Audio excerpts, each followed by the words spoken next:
देखिए, पिछले काफ़ी समय से इस तरीके की घटनाक्रम आप लोगों के सामने आती है और तुरंत प्रभाव से जैसे ही हमारे पास क्राइम ब्रांच के पास जो इन्फॉर्मेशन मिली, तो श्रीमान सतेंद्र गुप्ता जी, कमिश्नर पुलिस, इनकी निर्देश अनुसार और हमारे deputy commissioner police crime Shri Mukesh Malhotra की अगुवाई में टीम गठित करी गई। तुरंत प्रभाव से क्राइम ब्रांच 30 को इसकी जिम्मेवारी सौंपी गई।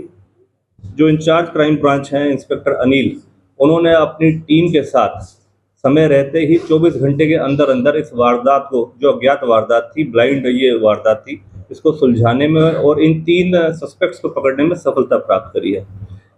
अथक प्रयास दिखाते हुए और कड़ा परिश्रम करते हुए कि 24 घंटे के अंदर अंदर इस तरीके की ब्लाइंड डकैती की वारदात को सुलझाने में हमारी क्राइम ब्रांच ने मतलब इस चीज़ से तत्परता से काम करते हुए एक कार्य कुशलता का जो परिचय दिया है। और इसमें इंस्पेक्टर अनिल की टीम ने इन 3 जो सस्पेक्ट्स हैं उनको पकड़ने में सफलता प्राप्त करी है।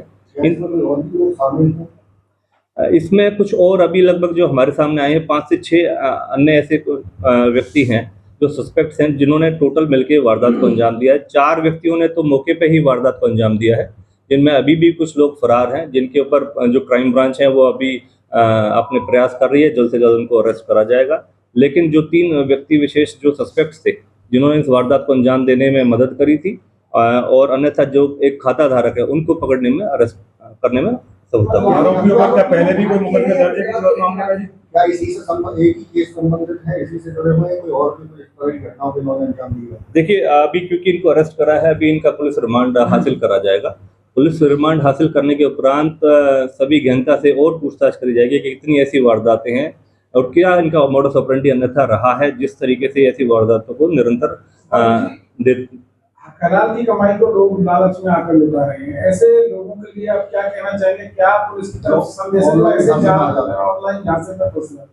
देखिए, सबसे पहले पुलिस की तरफ से सभी को एक ये निवेदन भी करा जाता है और सभी के लिए एक राय भी है कि इस तरीके से कोई भी अगर लालच, खासकर फाइनेंशियल लालच की बात आ जाती है, किसी को भी अगर किस तरीके से कोई प्रोडक्ट या किसी भी तरीके से ऑनलाइन फ्रॉड जो आजकल चल रहे हैं, आप किसी के ऊपर भी जब तक आप उसकी पूर्णतः जांच ना कर ले, उसके ऊपर यकीन ना करें और पूरी जांच और उसकी तसल्ली करने के उपरांत ही आप कम से कम इनकी ऑनलाइन जानकारियां जरूर हासिल करें। किसी भी व्यक्ति विशेष अपने परिवार के लोगों को, अपने यार दोस्त साथियों को इस बारे में सूचना जरूर दें कि भाई मैं किसी से इस तरीके की प्रोडक्ट में कुछ हम डिलीवरी ले रहे हैं या किसी को ट्रांजैक्शन कर रहे हैं या कहीं पर कोई सामान लेने जा रहे हैं। ऐसे संबंध में आप लोगों से बस यही निवेदन है कि आप इस बारे में आप बिल्कुल अथक प्रयास करती है पुलिस। अगर कोई भी बात लगती है 112 पे आप सूचित कर सकते हैं। इस तरीके की कोई ठगी होती है, किस तरीके का कोई भी अगर प्रयास आपके साथ लूट का, डकैती का करा जाता है तो पुलिस को आप सूचित करें और इस चीज़ में आप अवगत रहें। ऐसे किसी भी मामले से अपने आप को किस तरीके से उसका शिकार होने से बचाएं। क्या बरामदगी की गई है? अभी देखिए, इनको अरेस्ट करा है और अरेस्ट करने के उपरांत अब इनको पुलिस रिमांड हासिल करा जाएगा। संबंधित जिसके ऊपर जिस भी चीज़ की लायबिलिटी फिक्स होती है उसके अनुरूप हम इनका रिमांड के दौरान इनसे बरामदगी करेंगे। ये आरोपी कुछ आरोपी हैं फरीदाबाद के हैं, कुछ आरोपी सेक्टर 58 में खंदावली के हैं, सेक्टर 3 के हैं और मेवात नूह के भी हैं, फिरोजपुर झिरका के हैं। तो उस संबंध में और भी हमारी अभी रेडिंग पार्टीज कर रही हैं कि भाई जल्द से जल्द जो बकाया आरोपी उनको हम पकड़ें। टोटल कितने की नकदी है और कितने के जेवरात? जो ऑनलाइन ट्रांजैक्शंस के थ्रू चीज़ें सामने आई हैं, लगभग 1,05,000 रुपये के आसपास मल्टीपल अकाउंट्स में पैसे ट्रांजैक्शन जो हुई है और 7,900 रुपीज़ जो 7,900 रुपये के आसपास तो मौके पे ही इनसे छीने गए हैं। इनकी गोल्ड चेन और अंगूठी छीनी गई है मौके पे ही। इनके पास वेपन भी बताया गया जिसका भय दिखाकर इन्होंने इस वारदात को अंजाम दिया। और जो वांछित जितने और एब्सकॉन्डेड अभी लड़के हैं, सस्पेक्ट्स हैं, उनके ऊपर टीम लगी हुई है कि जल्द से जल्द उनका भी आपराधिक रिकॉर्ड देख। हाँ जी, इनको झांसा देके इनको पहले बिठाया गया कि आपको जनरेटर दिखाने ले जाएंगे।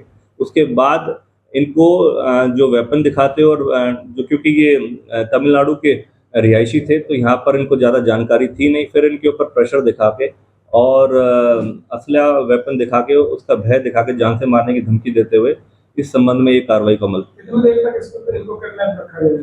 लगभग 3 से 4 घंटे के आसपास का जो समय है। बाकी अब इन्वेस्टिगेशन के अंदर पता चलेगा, निशानदेही कराई जाएगी मौके पर कि किस तरीके की वारदात को किस तरीके से अंजाम दिया गया। पूर्णतः इसके बारे में जो भी और फर्दर जानकारी जो इन्वेस्टिगेशन के अंदर आएगी उससे आपको सूचित किया जाएगा। बड़ी बात है कि इनको 3-4 घंटे इन्हें बल्लभगढ़ से जो है वो हाईवे तक ले जाया गया दिल्ली में है। तो इस बीच कहीं कोई चेकिंग वगैरह नहीं?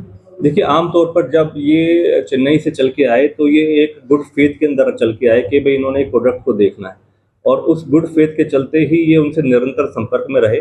जिस तरीके से ये बल्लभगढ़ मेट्रो स्टेशन से उतरे और उनके साथ बैठ के जब ये प्रोडक्ट देखने के लिए आगे निकले, तो उस दौरान तक ये अपने गुड फेथ में इनके साथ बैठे। तो उस वजह से उनको भी शक नहीं था, लेकिन जैसे ही ये मुंबई एक्सप्रेस वे की तरफ तक चले तो उनके साथ मल्टीपल इस तरीके की घटनाक्रम इवेंट्स को अंजाम दिया गया।